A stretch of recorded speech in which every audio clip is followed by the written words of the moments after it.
बहुत पुराने वक्त की बात है, जब शहर अभी बस रहे थे और इंसानियत की जड़ें सादी और पाक थीं। फारस के एक दूर दराज इलाके में एक छोटा सा गांव था, जिसका नाम यास्मीनाबाद था। यह गांव अपनी खूबसूरत वादियों, बहते पानी के चश्मों और सबसे बढ़कर अपने मेहरबान और ईमान वाले लोगों की वजह से मशहूर था। इस गांव की मिट्टी में एक अजीब सी रूहानियत थी, जैसे यहाँ के हर जर्रे पर अल्लाह की रहमत बरसती हो। इसी यास्मीनाबाद में एक ताजिर रहता था, जिसका नाम अब्दुर रहमान था। अब्दुर रहमान अपने वक्त का एक मामूली सा कपड़ों का ताजिर था। उसका कारोबार न बहुत बड़ा था और न ही वो शहर के अमीर तरीन लोगों में शुमार होता था। उसके पास एक छोटी सी दुकान थी, जिसमें वो मिस्र और शाम से लाए हुए कपड़े पर फरोख्त करता था। उसका घर मिट्टी का बना हुआ था, लेकिन साफ सुथरा और पुरसुकून था। उसकी जिंदगी सादगी का एक बेहतरीन नमूना थी। लेकिन एक चीज थी जो अब्दुर रहमान को गांव के बाकी लोगों से मुमताज करती थी, वो थी उसकी सखावत और अल्लाह की राह में खर्च करने की आदत। वो इस बात पर पुख्ता यकीन रखता था कि रिज़्क़ अल्लाह देता है और उसके दिए हुए माल में से गरीबों और मोहताजों का हक निकालना हर मुसलमान का फर्ज है। उसकी बीवी अमारा भी एक नेक और शुक्रगुजार खातून थी, जो हमेशा अपने शौहर के इस नेक काम में उसका साथ देती।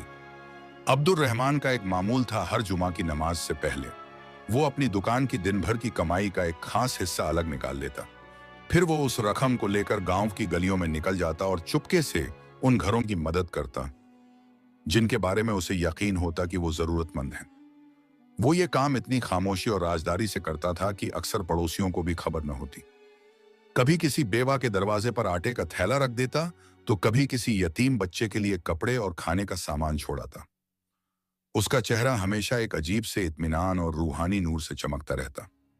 लोग उसे अब्दुर रहमान भाई कहकर बुलाते और उसकी इज्जत करते, लेकिन उसकी सखावत के इस पहलू से बहुत कम लोग वाकिफ थे। एक साल यास्मीनाबाद और उसके आसपास के इलाकों पर शदीद कहत सूखा आसमान ने जैसे पानी बरसाना ही छोड़ दिया था। जमीनें बंजर हो गईं, फसलें सूख गईं और कुएं खुश्क होने लगे। गांव के लोग परेशान हो गए। जो कल तक खुशहाल थे, आज उनके घरों में भी फक्र की नौबत आ गई। हालात दिन ब दिन बदतर होते जा रहे थे। अब्दुर रहमान का कारोबार भी इस कहत से बुरी तरह मुतासिर हुआ। लोग खाने पीने की चीजें खरीदने को तरस रहे थे। ऐसे में कपड़े कौन खरीदता? उसकी दुकान पर आने वालों की तादाद कम हो गई और आमदनी भी पहले जैसी न रही। उसके अपने घर के हालात भी तंग होने लगे। एक दिन उसकी बीवी अमारा ने फिक्रमंदी से कहा, अब्दुर रहमान, हालात बहुत खराब हो रहे हैं। हमारे पास जो बचत है वो भी तेजी से खत्म हो रही है। शायद अब कुछ अरसे के लिए हमें सदका देना बंद कर देना चाहिए, ताकि हम अपने बच्चों के लिए कुछ बचा सकें। अब्दुर रहमान ने अपनी बीवी की तरफ देखा। उसकी आंखों में परेशानी साफ झलक रही थी। उसने एक गहरी सांस ली और मुस्कुराकर कहा, अमारा, तुम ठीक कहती हो, हालात वाकई सख्त हैं। लेकिन सोचो, अगर हम इस तंगी में अल्लाह की राह में देना छोड़ देंगे, तो हम उस रब से खुशहाली में और क्या उम्मीद रखेंगे? यही तो इम्तिहान का वक्त है। यही वक्त है अल्लाह को दिखाने का कि हमारा यकीन उसकी जात पर कितना मजबूत है। जब तक हमारे घर में एक रोटी भी है, उसका आधा हिस्सा उस शख्स का है जिसके पास वो भी नहीं। रिज़्क़ कम करना या ज्यादा करना अल्लाह के इख्तियार में है। हमारा काम तो बस उसके हुक्म पर अमल करना है। अमारा अपने शौहर के इस पुख्ता ईमान को देखकर खामोश हो गई। उसकी आंखों में आंसू आ गए, लेकिन ये आंसू खौफ के नहीं, बल्कि अपने शौहर के इस यकीन पर फख्र के थे। उसने अपने दिल में अल्लाह से दुआ की, ऐ मेरे रब, मेरे शौहर के इस ईमान को सलामत रखना और हमें इस आजमाइश में साबित कदम रखना। उस दिन के बाद अब्दुर रहमान ने अपनी आदत नहीं बदली, बल्कि उसने अपने सदका का हिस्सा और बढ़ा दिया। अब वो अपनी कमाई का ज्यादातर हिस्सा अल्लाह की राह में खर्च कर देता और अपने घर के लिए बस उतना ही रखता जितने में बमुश्किल गुजारा हो सके। कई बार ऐसा होता कि उनके घर में सिर्फ सूखी रोटी और पानी होता, लेकिन वो दोनों मियां बीवी अल्लाह का शुक्र अदा करके सो जाते। गांव के कुछ लोग अब्दुर रहमान को देखकर हैरान होते, कुछ उसे बेवकूफ समझते। एक दिन उसका पड़ोसी हाशिम, जो खुद एक आम किसान था, उसे टोका, अब्दुर रहमान, मैं देखता हूं कि तुम इस कहत में भी लोगों की मदद कर रहे हो। क्या तुम्हें अपने बच्चों की फिक्र नहीं? तुम अपना सारा माल लुटा दोगे तो कल तुम्हारे पास क्या बचेगा? अपने लिए भी कुछ सोचो। अब्दुर रहमान ने हाशिम के कंधे पर हाथ रखा और निहायत नरमी से जवाब दिया, हाशिम भाई, जो माल मैं अपने पास रखता हूं वो तो यहीं रह जाएगा, लेकिन जो माल मैं अल्लाह की राह में देता हूं वही मेरा असल सरमाया है जो आखिरत में मेरे काम आएगा। दुनिया की फिक्र तो सब करते हैं, लेकिन आखिरत की फिक्र करने वाले कम हैं। और मेरा रब इतना करीम है कि वो दुनिया में भी अपने बंदे को तन्हा नहीं छोड़ता। मुझे यकीन है वो कोई ना कोई सबब जरूर पैदा करेगा। हाशिम लाजवाब होकर वहां से चला गया, लेकिन अब्दुल रहमान की बातें उसके दिल में उतर गईं। दिन गुजरते गए, कहत की शिद्दत बढ़ती जा रही थी। अब्दुल रहमान की बचत अब बिल्कुल खत्म होने के करीब थी। एक रात उसके घर में खाने को कुछ भी न था। उसके बच्चे भूख से रो रहे थे। अमारा ने उन्हें पानी पिलाकर सुलाने की कोशिश की, लेकिन भूख की शिद्दत से उन्हें नींद नहीं आ रही थी।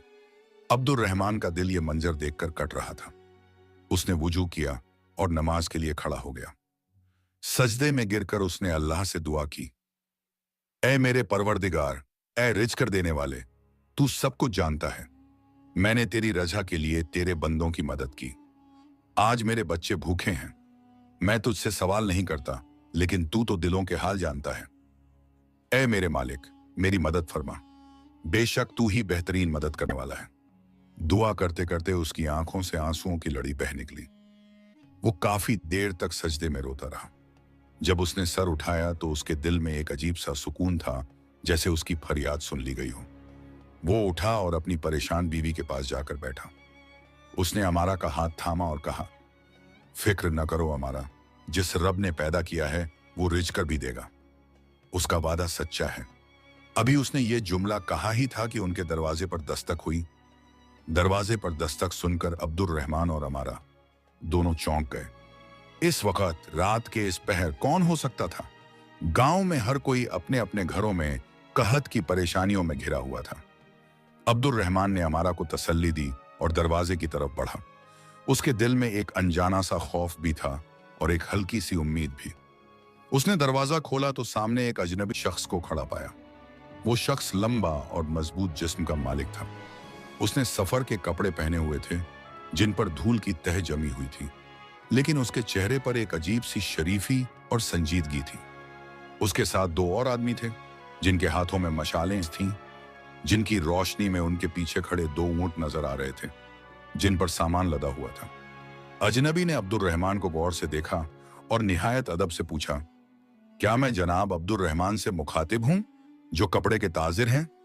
अब्दुल रहमान ने हैरानी से जवाब दिया, जी, मैं ही अब्दुल रहमान हूं। फरमाइए, मैं आपकी क्या खिदमत कर सकता हूं? उसका दिल तेजी से धड़क रहा था।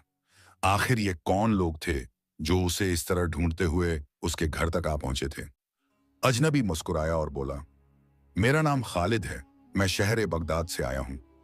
हमारे ताजिरों के सरदार जनाब इब्राहिम अल बगदादी ने मुझे आपके पास एक खास पैगाम और कुछ अमानत देकर भेजा है। बगदाद का नाम सुनकर अब्दुल रहमान की हैरानी और बढ़ गई। उसका बगदाद के किसी ताजिर से कोई लेना देना नहीं था। उसने कभी उनसे कारोबार नहीं किया था। उसने उलझन में पूछा, इब्राहिम अल बगदादी? मैं उन्हें नहीं जानता, शायद आपको कोई गलतफहमी हुई है। खालिद ने अपने आदमियों को इशारा किया। वो दोनों ऊंटों को करीब ले आए। खालिद ने कहा, जनाब, कोई गलतफहमी नहीं हुई, मैं आप ही के पास आया हूं। दरअसल कुछ हफ्ते पहले हमारे सरदार इब्राहिम अल बगदादी ने एक ख्वाब देखा। उन्होंने देखा कि फारस के एक गांव यास्मीनाबाद में एक अल्लाह का नेक बंदा है, अब्दुल रहमान, जो कहत के इस मुश्किल वक्त में भी चुपके चुपके अल्लाह की राह में खर्च कर रहा है, जबकि उसके अपने घर में तंगी है। ख्वाब में उन्हें बताया गया कि इस शख्स की सखावत अल्लाह ताला को इतनी पसंद आई है कि उसके लिए आसमान से रहमत के दरवाजे खोल दिए गए हैं।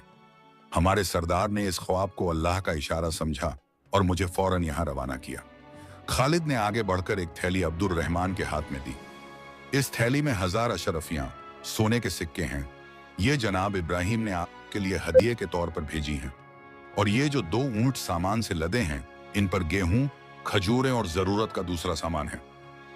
उन्होंने कहा है कि इसमें से आप अपनी जरूरत के मुताबिक रखें और बाकी गांव के जरूरतमंद लोगों में तकसीम कर दें। अब्दुल रहमान के हाथ में सोने के सिक्कों से भरी थैली कांप रही थी। उसकी आंखों से बेख्तियार आंसू बहने लगे। ये वो आंसू थे जो शुक्र और यकीन से लबरेज थे। उसने आसमान की तरफ देखा, और दिल ही दिल में अपने रब का शुक्र अदा किया। उसने कुछ देर पहले ही तो सजदे में गिरकर दुआ की थी और उसकी दुआ इस शान से कबूल हुई थी कि उसने कभी सोचा भी न था। उसकी बीवी अमारा, जो दरवाजे के पास खड़ी सब कुछ सुन रही थी, वहीं शुक्र के सजदे में गिर पड़ी। अब्दुर रहमान ने खालिद और उसके साथियों का शुक्रिया अदा किया और उन्हें अंदर आने की दरख्वास्त की। उसने कहा, आप लोगों ने लंबा सफर तय किया है, आप हमारे मेहमान हैं। लेकिन खालिद ने माजरत करते हुए कहा, हमें वापसी की भी जल्दी है। हमारे सरदार ने ताकीद की थी कि अमानत पहुंचाकर फौरन लौट आना। बस हमारी इतनी ही खिदमत थी। अल्लाह आपको इसकी बेहतरीन जजा दे। ये कहकर खालिद और उसके साथी वहां से रुखसत हो गए और अब्दुर रहमान को हैरानी, खुशी और ईमान की एक नई रोशनी में छोड़ गए। अब्दुर रहमान सामान से लदे ऊंटों और सोने की अशरफियों को देखता रहा। उसे अपनी आंखों पर यकीन नहीं आ रहा था। यह सब एक ख्वाब जैसा लग रहा था। अमारा ने आंसू पोंछते हुए कहा, अब्दुर रहमान, बेशक अल्लाह अपना वादा पूरा करता है। आपने सही कहा था, वो अपने बंदों को कभी तन्हा नहीं छोड़ता। उस रात अब्दुर रहमान के बच्चों ने अरसे बाद पेट भरकर खाना खाया, लेकिन अब्दुर रहमान ने उस रात सिर्फ खजूर और पानी पर ही गुजारा किया। उसने अपनी बीवी से कहा, अमारा, ये माल मेरा नहीं, अल्लाह की अमानत है। इस पर सबसे पहला हक उन लोगों का है जो इस वक्त हमसे ज्यादा भूखे हैं। कल सुबह होते ही हम इस सामान को गांव वालों में बांट देंगे।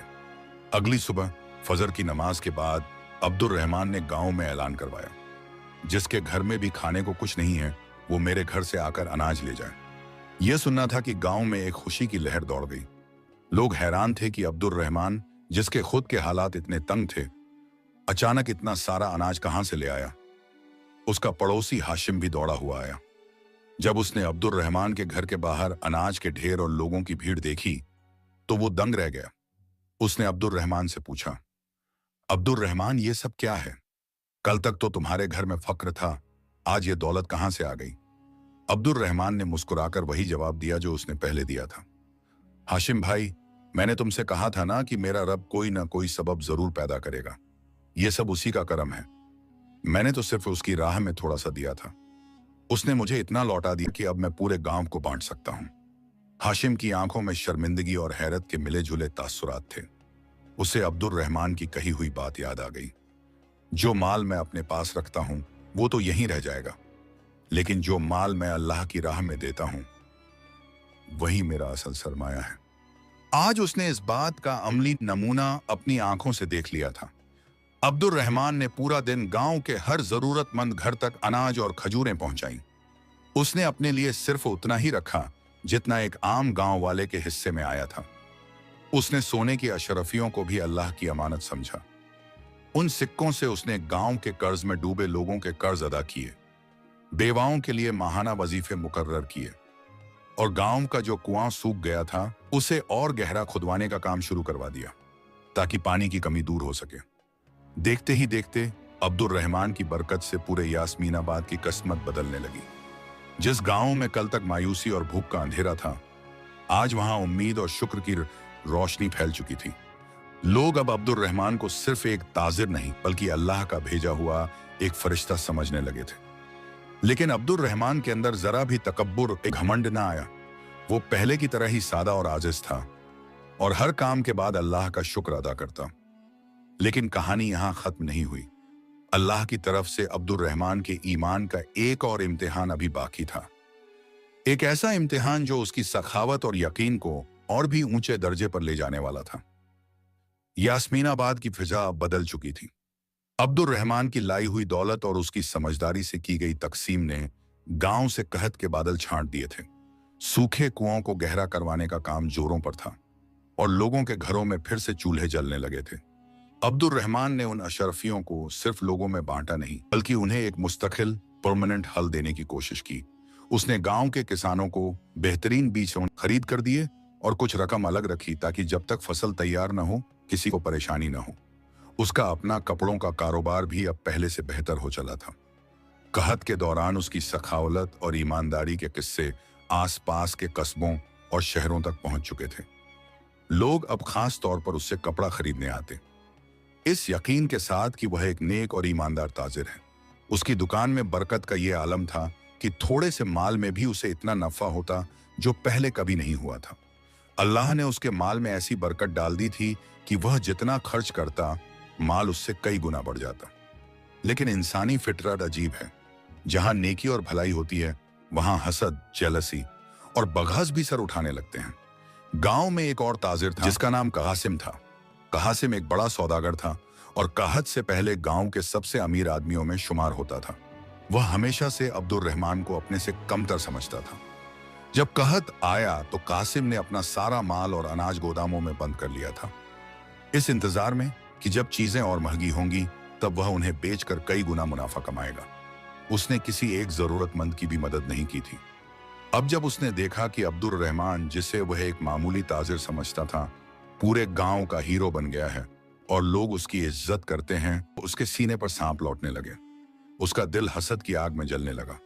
उसे यह बर्दाश्त नहीं हो रहा था कि अब्दुल रहमान की शोहरत उससे ज्यादा गई है। वह हर वक्त इस सोच में रहता कि किस तरह अब्दुल रहमान को लोगों की नजरों में गिराया जाए। एक दिन कासिम ने एक गहरी साजिश रची। उस वक्त मुल्क का हाकिम एक सख्त मिजाज लेकिन इंसाफ पसंद बादशाह था, जो अपनी रियासत में किसी भी तरह की गड़बड़ी या बगावत को बर्दाश्त नहीं करता था। बादशाह तक आम लोगों की रसाई पहुंच मुश्किल थी और उसके वजीर और सलाहकार अक्सर उस तक गलत खबरें पहुंचाकर अपने फायदे हासिल करते थे। कासिम ने शहर जाकर बादशाह के एक दरबारी, जो रिश्वतखोर और लालची था, से मुलाकात की। उसने उसे बहुत सारी दौलत दी और उसके कान भरे। उसने अब्दुल रहमान की शोहरत को एक अलग ही रंग देकर पेश किया। उसने दरबारी से कहा, जनाब, फारस के हमारे इलाके यास्मीनाबाद में एक शख्स है अब्दुल रहमान। वह अचानक बहुत अमीर हो गया है। उसके पास बगदाद से सोने की अशरफियां और सामान आया है। वह इस दौलत से गांव के लोगों को खरीद रहा है। वह उन्हें अनाज और पैसा देकर अपनी तरफ कर रहा है और लोगों में उसकी मकबूलियत बढ़ती जा रही है। मुझे डर है कि वह लोगों को जमा करके बादशाह के खिलाफ बगावत करने की तैयारी कर रहा है। उसका बगदाद से आने वाला पैसा इस बात का सबूत है कि उसे दुश्मन मुल्क से मदद मिल रही है। रिश्वतखोर दरबारी ने जब इतनी बड़ी खबर सुनी, जिसमें बगावत और दुश्मन मुल्क का जिक्र था, तो उसकी आंखों में चमक आ गई। उसे बादशाह को खुश करने और अपना कद बढ़ाने का एक मौका मिल गया। उसने कासिम को तसल्ली दी और फौरन यह खबर नमक मिर्च लगाकर बादशाह के सामने पेश कर दी। बादशाह, जो पहले ही अपनी सल्तनत की साजिशों से परेशान रहता था, यह सुनकर आग बबूला हो गया। एक मामूली कपड़ों के ताजिर की इतनी हिम्मत कि वह उसके खिलाफ साजिश कर रहा है। उसने फौरन अपने सिपाहियों के एक दस्ते को हुक्म दिया, फौरन यास्मीनाबाद जाओ और इस अब्दुल रहमान नाम के शख्स को जंजीरों में जकड़कर हमारे सामने पेश करो। उसका सारा मालो आसब अब्त कर लो और उसके घर को तालों से बंद कर दो। हम उस गद्दार को ऐसी सजा देंगे जो आने वाली नस्लों के लिए इबारत बन जाए। सिपाहियों का दस्ते तेजी से यास्मीनाबाद की तरफ रवाना हो गया। इधर यास्मीनाबाद में अब्दुल रहमान इन सब साजिशों से बेखबर अपनी जिंदगी में मगन था। उस दिन वह अपनी दुकान पर बैठा था कि अचानक बाहर शोर बरपा हुआ। उसने बाहर झांका तो देखा कि बादशाह के सिपाही पूरे गांव में फैल गए हैं। उनके चेहरों पर गुस्सा और सख्ती थी। सिपाहियों का सरदार सीधे उसकी दुकान में घुस आया। क्या तुम्हारा नाम अब्दुल रहमान है? सरदार ने गरजदार आवाज में पूछा। अब्दुल रहमान ने खड़े होकर अदब से जवाब दिया, जी मैं ही हूं, क्या बात है? तुम्हें बादशाह सलामत ने याद फरमाया है, सरदार ने तंजिया लहजे में कहा। तुम पर मुल्क से गद्दारी और बगावत की साजिश का इल्जाम है। हम हुक्म है कि तुम्हें गिरफ्तार कर लिया जाए। यह सुनना था कि अब्दुल रहमान के पैर नीचे से जमीन निकल गई। गद्दारी, बगावत, ये कैसे इल्जाम थे? उसने तो कभी ख्वाब में भी ऐसा नहीं सोचा था। उसने कहा, जनाब आपको जरूर कोई गलतफहमी हुई है। मैं एक मामूली ताजिर हूं, मेरा ऐसी बातों से क्या लेना देना। लेकिन सिपाहियों ने उसकी एक न सुनी। उन्होंने उसे सख्ती से पकड़ा, उसके हाथों में लोहे की भारी जंजीरें डाल दी और उसे दुकान से बाहर खींच लिया। उसकी दुकान को सील कर दिया गया। गांव के लोग जो अब तक जमा हो चुके थे, यह मंजर देखकर संक गए। उनका हीरो, उनका मददगार आज एक मुजरिम की तरह जंजीरों में जकड़ा हुआ था। कुछ लोग रो पड़े, लेकिन बादशाह के सिपाहियों के खौफ से किसी की हिम्मत न हुई कि आगे बढ़कर कुछ कहें। सिपाही उसे खींचते हुए घर की तरफ ले गए। वहां उसकी बीवी अमारा और बच्चे पहले ही सिपाहियों को देखकर सहमे हुए थे। जब अमारा ने अपने शौहर को इस हालात में देखा तो वह चीख मारकर बेहोश होने लगी। सिपाहियों ने घर की औरतों और बच्चों को बाहर निकाल दिया और घर को भी तालों से बंद कर दिया। अब्दुल रहमान का सारा माल, उसकी दुकान, उसका घर, सब कुछ एक पल में उससे छीन गया। जंजीरों में जकड़ा हुआ अब्दुल रहमान बस आसमान की तरफ देख रहा था। उसके चेहरे पर ना गुस्सा था, न शिकवा, बस एक गहरी सोच थी। उसके कानों में उसके पड़ोसी हाशिम के अल्फाज गूंज रहे थे, कल तुम्हारे पास क्या बचेगा। आज वाकई उसके पास कुछ नहीं बचा था, सिवाय उस ईमान के जो उसके सीने में अब भी रोशन था। सिपाही उसे घसीटते हुए घोड़े की तरफ ले जा रहे थे। गांव वाले अफसोस और बेबसी से उसे देखते रहे। कासिम भी भीड़ में खड़ा था और उसके चेहरे पर एक जालिम मुस्कुराहट थी। उसे लग रहा था कि उसने अपना बदला ले लिया है। अब्दुल रहमान को घोड़े पर बांधा गया और सिपाहियों का दस्ता उसे लेकर शहर की तरफ, बादशाह के दरबार की तरफ चल पड़ा। उसके सामने एक नया और शायद सबसे सख्त इम्तिहान था। एक तरफ बादशाह का गजब, गद्दारी का इल्जाम और मौत की सजा का खौफ था, और दूसरी तरफ उसका वो यकीन था कि उसका रब उसे कभी रुस्वा नहीं करेगा। यह सफर उसकी जिंदगी का सबसे लंबा और मुश्किल सफर होने वाला था। जंजीरों में जकड़ा हुआ अब्दुल रहमान बादशाह के सिपाहियों के साथ यास्मीनाबाद से निकल चुका था। उसका गांव, उसका घर, उसकी इज्जत, सब कुछ पीछे छूट गया था। सफर लंबा और थका देने वाला था। दिन की तापिश और रात की सर्दी उसके जिस्म को तोड़ रही थी, लेकिन उसके दिल में एक अजीब सा सुकून था। वह मुसलसल अपने दिल में अल्लाह का जिक्र कर रहा था। उसे इस बात का यकीन था कि अगर यह आजमाइश अल्लाह की तरफ से है तो वही इससे निकलने का रास्ता भी बनाएगा। 2 दिन के मुसलसल सफर के बाद काफिला बादशाह के शहर दरुल सल्तनत पहुंचा। ये एक अजीम और शान शहर था, जहां ऊंची इमारतें, चौड़ी सड़कें और हर तरफ चहल पहल थी। लेकिन अब्दुल रहमान के लिए यह सब बेमानी था। उसे एक मुजरिम की तरह शहर की गलियों से गुजारा गया।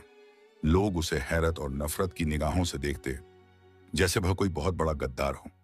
उसे शहर के सबसे बड़े कैद खाने, जेल की एक तंग तारे कोठरी में बंद कर दिया गया। ये एक ऐसी जगह थी जहां सूरज की रोशनी भी मुश्किल पहुंचती थी। जमीन ठंडी और नम थी और हवा में एक अजीब सी बदबू थी।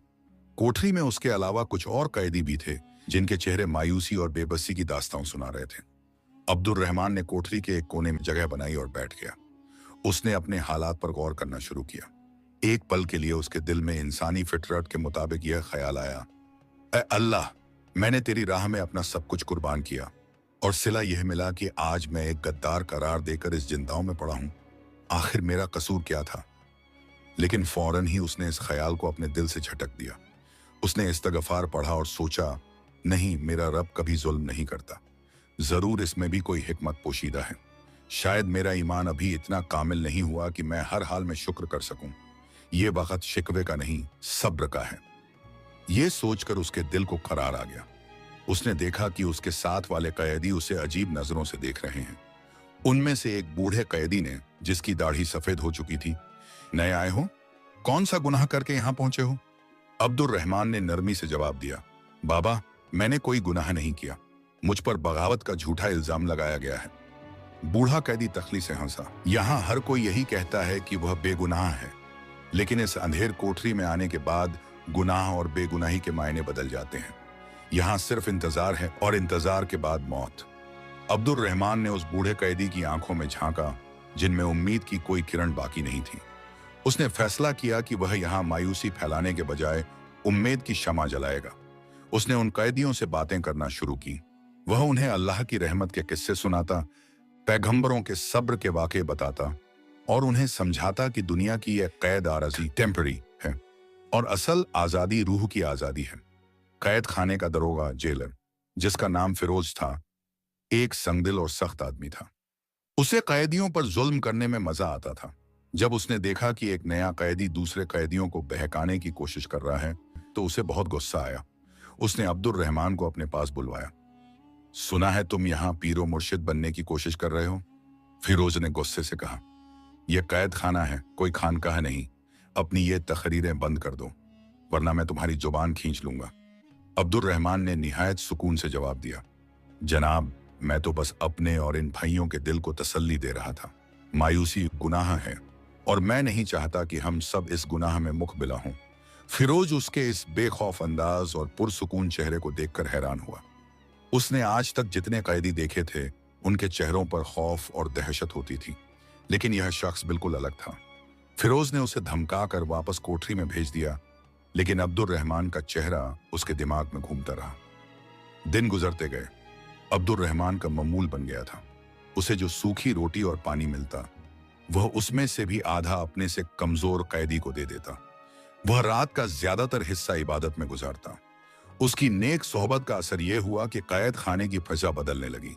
जो कैदी कल तक एक दूसरे से लड़ते झगड़ते थे, अब एक दूसरे का ख्याल रखने लगे। जिनके चेहरों पर सिर्फ मायूसी थी, अब वहां एक हल्की सी उम्मीद नजर आने लगी। ये तब्दीली दरोगा फिरोज से छिपी न रही। वह चुपके चुपके अब्दुल रहमान को देखता। उसे समझ नहीं आ रहा था कि इस शख्स में ऐसी क्या ताकत है जो पत्थर दिल इंसानों को भी मोम कर रही है। एक रात फिरोज के जवान बेटे की तबीयत अचानक बहुत खराब हो गई। शहर के सारे हकीम जवाब दे गए। फिरोज अपने बेटे की हालात देखकर टूट गया। वह परेशानी के आलम में कैद खाने में इधर उधर टहल रहा था। उस वक्त अब्दुल रहमान अपनी कोठरी में नमाज पढ़कर दुआ के लिए हाथ उठाए हुए था। उसके चेहरे पर इतना नूर और इत्मीनान था कि फिरोज के कदम वहीं रुक गए। बेइख्तियार फिरोज उसकी कोठरी के पास गया। जब अब्दुल रहमान ने दुआ खत्म की तो फिरोज ने रोते हुए कहा, अब्दुल रहमान, तुम जिस रब की इबादत करते हो, क्या वह मेरी मदद कर सकता है? मेरा बेटा मर रहा है। अब्दुल रहमान ने उसकी तरफ देखा। उसके दिल में फिरोज के लिए नफरत या गुस्सा नहीं था, हमदर्दी थी। उसने कहा, फिरोज, मेरा रब सिर्फ मेरा नहीं, वह तो सारे जहानों का रब है। वह तुम्हारी भी सुनता है और मेरी भी। अगर तुम सच्चे दिल से उससे मांगो तो वह जरूर तुम्हारी मदद करेगा। फिरोज ने कहा, मैंने बहुत दुआ की लेकिन कुछ नहीं हुआ। तुम अल्लाह के नेक बंदे लगते हो। खुदा के लिए तुम मेरे बेटे के लिए दुआ करो। अगर वह ठीक हो गया तो मैं जिंदगी भर तुम्हारा गुलाम रहूंगा। अब्दुल रहमान ने कहा, गुलामी सिर्फ अल्लाह की करनी चाहिए। मैं तुम्हारे बेटे के लिए जरूर दुआ करूंगा, लेकिन एक वादा करो, अगर अल्लाह ने उसे शिफा दी तो तुम इन बेगुनाह कैदियों पर जुल्म करना छोड़ दोगे और उनके साथ नरमी का बर्ताव करोगे। फिरोज ने फौरन वादा कर लिया। अब्दुल रहमान ने उसी वक्त वहां खड़े होकर अल्लाह के हजूर हाथ उठा दिए और फिरोज के बेटे की सेहत के लिए दिल से दुआ की। उसकी आंखों से आंसू झाड़ी थे। दुआ मांगकर उसने फिरोज से कहा, जाओ और अपने रब की रहमत से मायूस न होना। फिरोज भागा हुआ अपने घर गया। जब वह घर पहुंचा तो एक मोजिज़ा उसका इंतजार कर रहा था। उसका बेटा, जो कुछ देर पहले तक बेहोश पड़ा था, अब बिस्तर पर उठकर बैठ गया था। उसका बुखार उतर चुका था और वह अपनी मां से पानी मांग रहा था। यह मंजर देखकर फिरोज की आंखें फटी की फटी रह गईं। वह वहीं जमीन पर गिरा और सजदे में जाकर उस रब का शुक्र अदा करने लगा जिसे वह कभी मानता ही नहीं था। यह वाकया अब्दुल रहमान की जिंदगी में एक नया मोड़ लाने वाला था। उसका ईमान और सखावत अब कैद खाने की दीवारों से निकलकर बादशाह के महल की तरफ सफर करने वाला था, लेकिन एक ऐसे अंदाज में जिसकी किसी को तवक्को उम्मीद नहीं थी।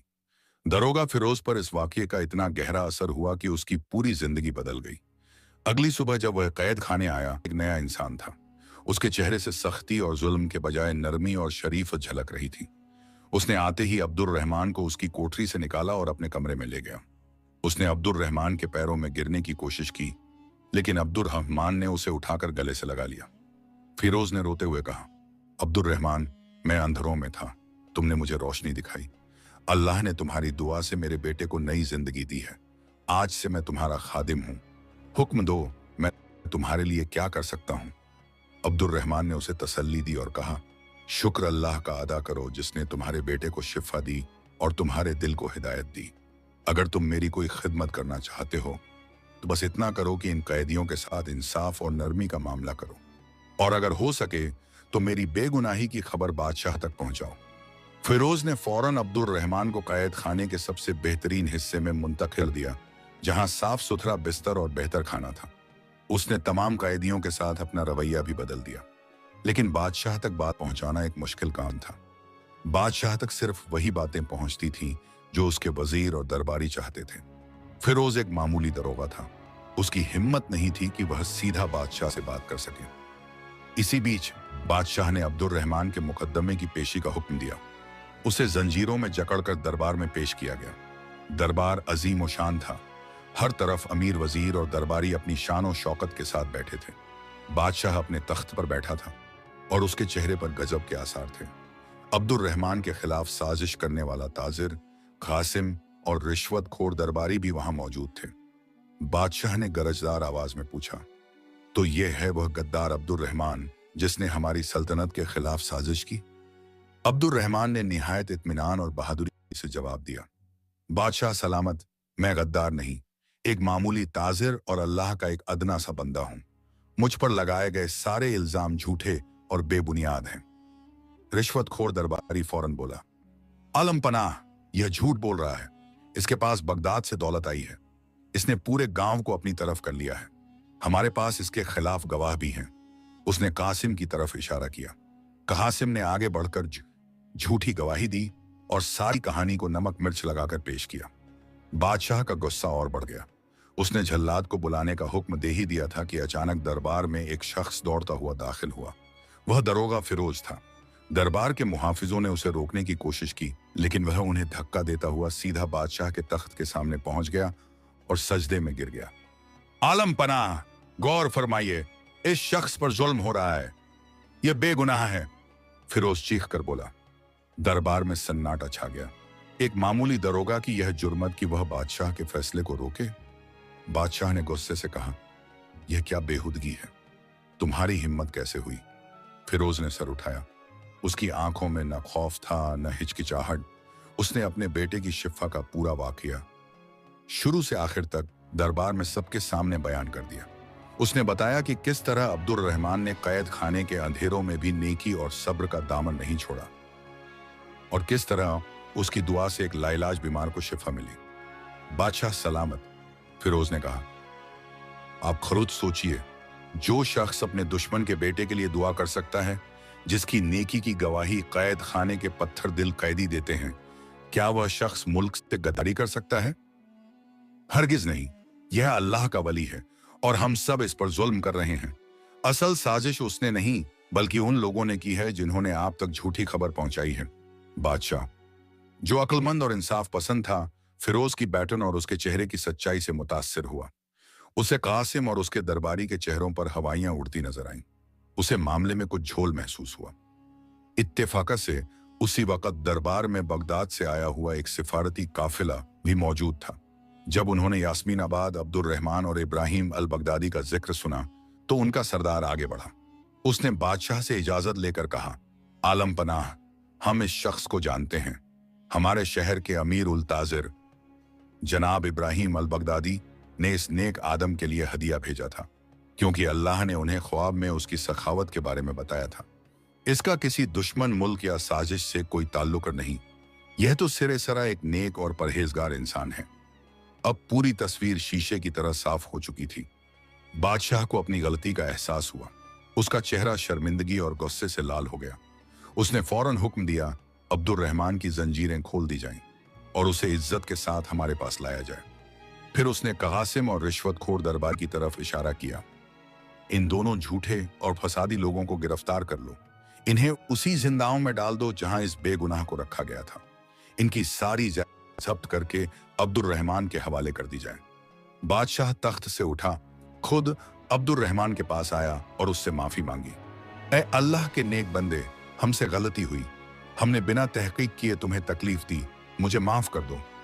अब्दुल रहमान ने फौरन जवाब दिया, बादशाह सलामत, मैं आपको माफ करता हूं। आप भी इंसान हैं और गलती हो सकती है। असल माफ करने वाला तो मेरा रब है। बादशाह अब्दुल रहमान की इस अजीम शख्सियत से इतना मुतासिर हुआ कि उसने उसे अपना खास सलाहकार, स्पेशल एडवाइजर मुकर्रर कर दिया। उसने अब्दुल रहमान का सारा माल व आसब इज्जत के साथ उसे वापस कर दिया और उसे शहर में एक आलीशान घर भी इनाम में दिया। अब्दुल रहमान ने बादशाह का शुक्रिया अदा किया, लेकिन उसने सलाहकार का बड़ा ओहदा कबूल करने से माफरत की। उसने कहा, आलम पन्ना, मैं एक मामूली ताजिर हूं और वही रहना चाहता हूं। मेरी जगह दरबार में नहीं बल्कि अल्लाह के बंदों के बीच है। बादशाह उसकी इस बेनियाजी पर और भी हैरान हुआ। उसने अब्दुल रहमान को इज्जत के साथ यास्मीनाबाद वापस भेजा। जब अब्दुल रहमान अपने गांव वापस लौटा तो पूरे गांव ने उसका ऐसे इस्तकबाल किया जैसे कोई बादशाह लौट कर आया हो। उसकी बीवी अमारा और बच्चे उससे मिलकर खुशी से रो पड़े। अब्दुल रहमान ने अपनी बाकी जिंदगी पहले की तरह सादगी, इबादत और अल्लाह की राह में खर्च करते हुए गुजारी। लेकिन अब उसकी सखावत की बरकत सिर्फ यास्मीनाबाद तक महदूद नहीं थी, बल्कि पूरी सल्तनत तक फैल चुकी थी। बादशाह भी वक्त वक्त पर उससे मशवरे के लिए बुलाता। उसकी दौलत में अल्लाह ने इतनी बरकत दी कि वह लोगों की मदद करता रहा, पर उसके माल में कभी कमी ना आई। और इस तरह एक छोटा सा ताजिर अपने सच्चे ईमान, सब्र और सदके की बरकत से न सिर्फ दुनिया की हर आजमाइश में सरफराज हुआ, बल्कि उसने यह भी साबित कर दिया कि जो अल्लाह की राह में देता है, अल्लाह उसे कभी बेनामो निशान नहीं मिटाता, बल्कि उसे ऐसी इज्जत और बरकत अता करता है जिसका इंसान तसव्वुर भी नहीं कर सकता। इस कहानी से हमें यह सबका मिलता है कि सदका और नेकी का रास्ता शुरू में मुश्किल और आजमाइशों से भरा हो सकता है, लेकिन इस पर साबित कदम रहने का अंजाम हमेशा बेहतरीन होता है। अल्लाह अपने नेक बंदों को कभी तन्हा नहीं छोड़ता। सिंसेरिटी, इखलास से दिया गया थोड़ा सा सदका भी अल्लाह के नजदीक बहुत कीमती है, और अल्लाह उसके बदले में दुनिया और आखिरत दोनों में बेहिसाब बरकतें और इज्जत अता फरमाता है।